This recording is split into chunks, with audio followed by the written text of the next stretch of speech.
to ask a group of teachers, principals, central office staff to do something new. I just said, trust me in this. And if it's really too much and it's not hitting the mark at the end of the year, then we can walk away. Now we're opening up our third cohort. Teachers see the benefit, principals see the benefit, central office sees the benefit. We see students in our first cohort with respect to the D&F rate has improved by double digits. Rarely do you have the opportunity to sit down with kind of all educational partners to really say, like, how can we make this work as one system instead of a bunch of fragmented systems?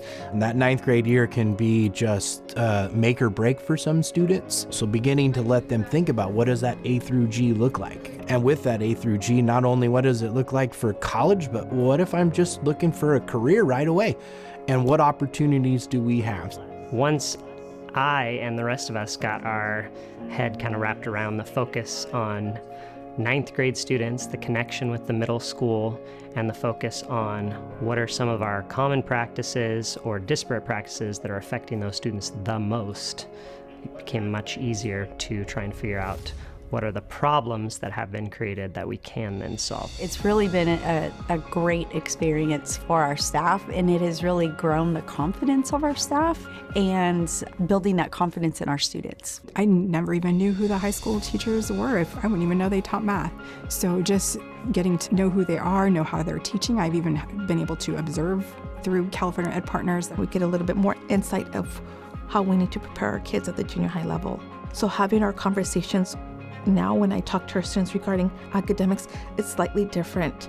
It's like pushing them and reminding them, we have to aim for Caesar better, guys. We need to ask for help. We need to try to get organized and ask, because we are sending you to high school and we need you to be prepared for there.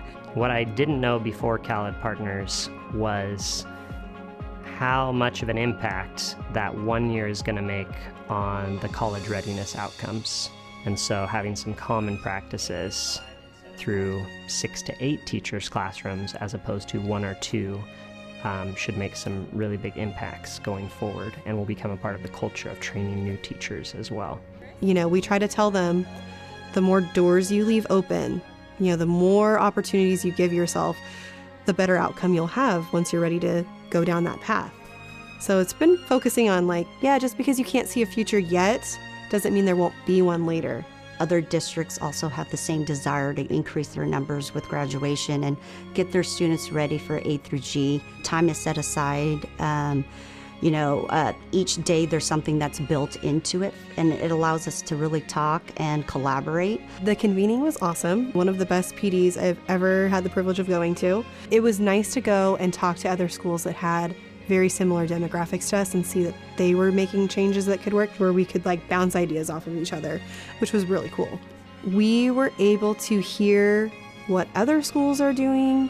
We were able to talk as a team for really the first time, to sit down and think, how will this apply to our district? Being able to openly have those conversations and openly look at the data without judgment, and to talk about the why behind it, and then to develop a plan around that why, and then to actually see the results come. It's fun to see success really come through our students. We need to take those practices, those refinements that we've made in those PLCs, and get those to our other grade levels, get them to our 10th graders, our 11th graders, our seniors. Knowing that it works, but that we may take a different path to that end result of the student outcomes that we're wanting to see is the exciting part. Fundamentally, the district office and central office staff and Ed Partners are here to support teachers in building their capacity. So we don't know what that looks like or what their needs are unless we're hearing and learning from them on what they need to be able to make this happen.